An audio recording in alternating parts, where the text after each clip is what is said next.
On the evening of July 22nd, 2018, the quiet suburb of Warwick Farm in Sydney's southwest became the scene of one of the city's most shocking killings in years.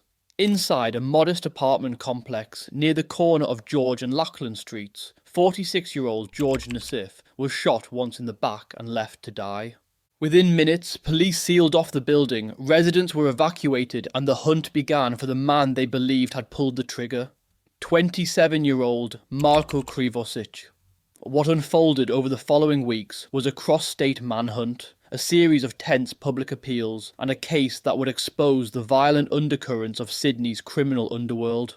The story of Marko Krivosic, however, did not begin with that single gunshot. His path to that moment was long, fractured, and deeply shaped by trauma, addiction, and a pattern of escalating crime that seemed to mirror his inner collapse. Marko Krivosic was born in October 1990 in Croatia into a family marked by displacement and war. In the mid-1990s, when Marko was 5, his parents fled Croatia with their 4 children on foot towards Serbia. Along the way, he witnessed death, looted homes, and constant fear, memories that would fuel lifelong nightmares and flashbacks. In Serbia, the family faced hostility as refugees, eventually migrating to Sydney, Australia in 2000. The transition was harsh. Marko spoke no English, felt isolated, and struggled to belong. His adolescence spiraled as he turned to cannabis to cope with feelings of alienation and unprocessed trauma. A deeper wound emerged when he revealed that, while in year 8, he had been essayed by a male teacher. The incident marked a breaking point. He began skipping school, using drugs more heavily, and retreating into anger and distrust. By the time he left school in year 10, any sense of direction had evaporated. He worked briefly as a boilermaker with his father, then in construction, before drugs consumed his routine entirely. To sustain his habit, he began selling narcotics, a decision that set him on a collision course with the justice system. Marko began offending at 19, facing charges for firearms and drug possession, but it was in February 2015 that his name hit headlines across Sydney for the first time, after a dramatic police chase in Liverpool. Officers attempted to stop a silver Subaru he was driving, but he sped away. After abandoning the car, he barricaded himself inside a townhouse, triggering a siege involving heavily armed riot and tactical units. Police surrounded the property, cutting off streets and evacuating neighbours. Despite hours of negotiation, when officers finally stormed the house, Marko had vanished. The following day, he was found walking through Liverpool and arrested after a brief chase. On the 22nd of October 2015, he was sentenced for offences of driving whilst disqualified to a term of imprisonment for 4 months. Between 2015 and 2018, Marko's record grew to include drug supply, firearm possession, and driving offences. He served multiple prison terms, appealed sentences, and was released on parole by 2018. Although he made intermittent attempts at stability, his life remained tied to criminal networks in Sydney's southwest, including alleged links to the Comanchero motorcycle club. After his release, it would be some time before his name returned to the headlines. When it did, it was not for a chase or standoff, but for a crime far graver than anything he had committed before: the 2018 murder of George Nassif. George Nassif's life unfolded on a different but equally troubled trajectory. Born in July 1972 and raised in Sydney's southwest, he became known to police for his involvement in low-level drug trafficking and street crime throughout the 1990s and 2000s. His criminal record was extensive, though not every charge led to a conviction. In 2002, Nassif faced court over a shocking abduction incident in Burwood, in which a 19-year-old woman was allegedly forced into a stolen car. The victim managed to escape by rolling out of the moving vehicle and striking her assailant repeatedly in the head. Court documents reveal that Nassif had previously been charged in December 2001 with attempting to abduct and indecently assault another young woman in Croydon. Despite the gravity of these allegations, a magistrate granted Nassif bail at the time, citing concerns over identification. Over the years, he faced a range of charges, including abduction, vehicle theft, indecent assault, and possession of drugs and firearms. In the end, Nassif pleaded guilty to possession of stolen goods and cannabis, but in 2006 he was acquitted of kidnapping, assault and stolen vehicle charges. By 2018, Nassif was trying to turn his life around. He had been working to overcome a drug habit in order to maintain a relationship with his 4 children and had recently completed a demanding rehabilitation program in Coffs Harbour. Around the same time, he began dating a woman named Tyler Papadelis. However, it was this very relationship that played a pivotal role in the events leading to his death. In the months before July 2018, Tyler had a sexual relationship with Andre Marquez, a friend of Marko Krivosic. Nassif learned of this relationship and reacted violently. On one occasion, he detained Marquez in an apartment and physically assaulted him. The assault was recorded on video and viewed by others.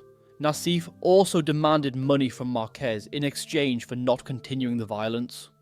On the afternoon of July 22, 2018, another confrontation occurred. Nassif arrived with a friend at an apartment complex in Warwick Farm where Taylor, Marquez and others were present.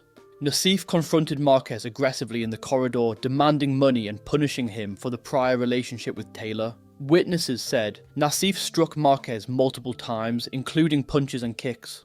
During this time, one witness called Marko Krivosic on his mobile phone, informing him that Nassif was assaulting Marquez. This call triggered Marko to act, setting in motion the chain of events that would end with Nassif's death. At approximately 5:20 p.m, Marko Krivosic and his associate AB, whose name was never publicly revealed, arrived at the Warwick Farm apartment complex. A woman, known to both Nassif and the visitors, buzzed them in.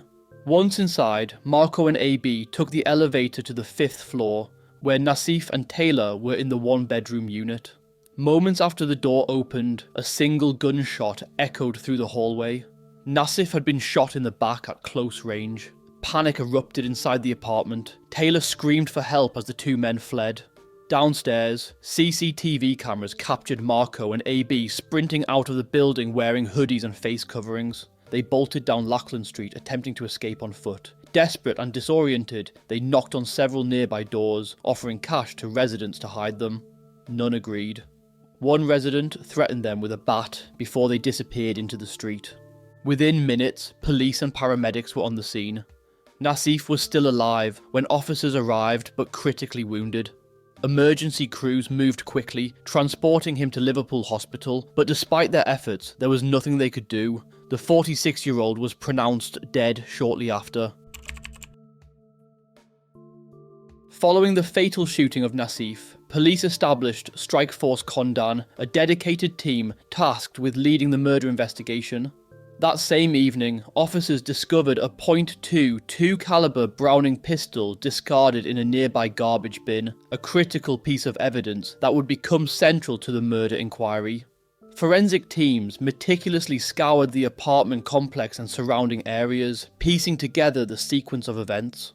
Combined with CCTV footage, the recovered weapon provided investigators with a clear narrative of the attack. The evidence rapidly focused suspicion on Marko Krivosic as the alleged gunman. By July 24, 2018, police publicly named him as a person of interest. 2 days later, an arrest warrant was issued. Despite repeated appeals for information, Marko remained at large. His photograph circulated widely in national media, and Crime Stoppers received numerous tip-offs, though most proved unverified. The search persisted for over 2 weeks. It concluded on August 6, 2018, when West Australian police located Marko at a motel in Perth. Acting on intelligence, officers arrested the 27-year-old without incident. Within 24 hours, New South Wales detectives flew to Perth to secure his extradition. Under heavy police escort, Marko was transported back to Sydney and taken directly to Liverpool Police Station. Marko faced multiple charges, including murder, special aggravated break and enter, possession of an unauthorised pistol, discharging a firearm with intent to cause grievous bodily harm, and several outstanding warrants. While Marko awaited trial, his accomplice AB was convicted for the murder of George Nassif. He was sentenced to 14 years imprisonment with a non-parole period of 10 years and 6 months, commencing on the 24th of July 2018. AB's defense claimed he was unaware Marko intended to shoot Nassif, but the prosecution highlighted his post-shooting conduct, including his attempts to hide and bribe residents, as evidence of guilt. The court emphasised that AB caused no direct harm, offered no threats, and was unaware that Marko was armed until the lift.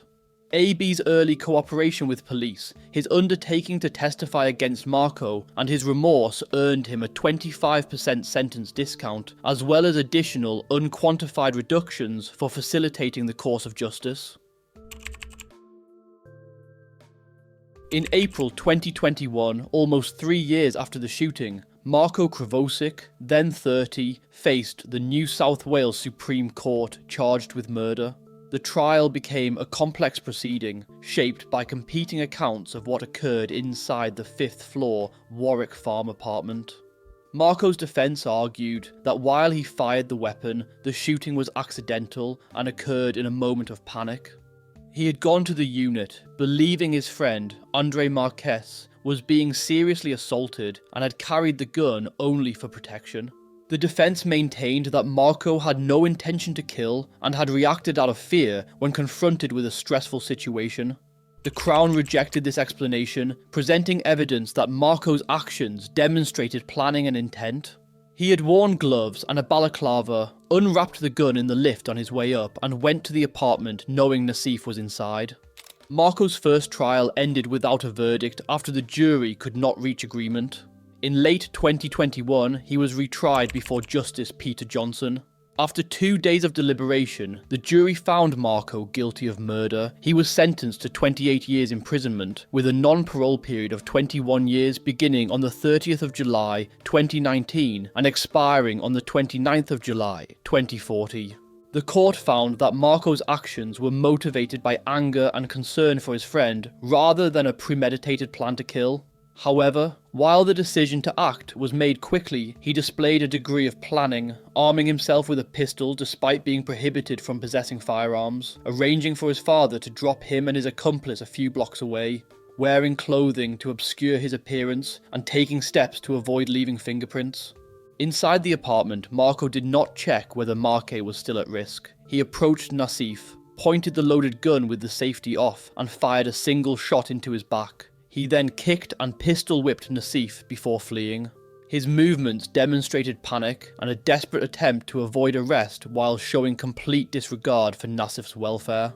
Overall, the court concluded that Marko acted out of anger, intending to cause serious harm, and that his actions demonstrated both recklessness and blatant disregard for human life. By the time his trial concluded, Marko Krivosic was a convicted murderer, defined by a history that seemed to foreshadow tragedy. George Nassif, too, had lived a life marked by risk and regret, struggling to escape the same world that would claim him. Their encounter on that July evening was the final, fatal convergence of two men shaped by violence, addiction and circumstance. In the end, the story of Marko Krivosic and the murder of George Nassif stands as a stark illustration of how trauma, crime and addiction can intertwine, and how, in Sydney's criminal underworld, redemption rarely comes before the reckoning. Let me know what you think of this case down below in the comments. As always, if you've enjoyed this video and want more stories from the Australian underworld, please consider subscribing and liking this video. It really helps me out and helps the channel grow. Till next time, take care.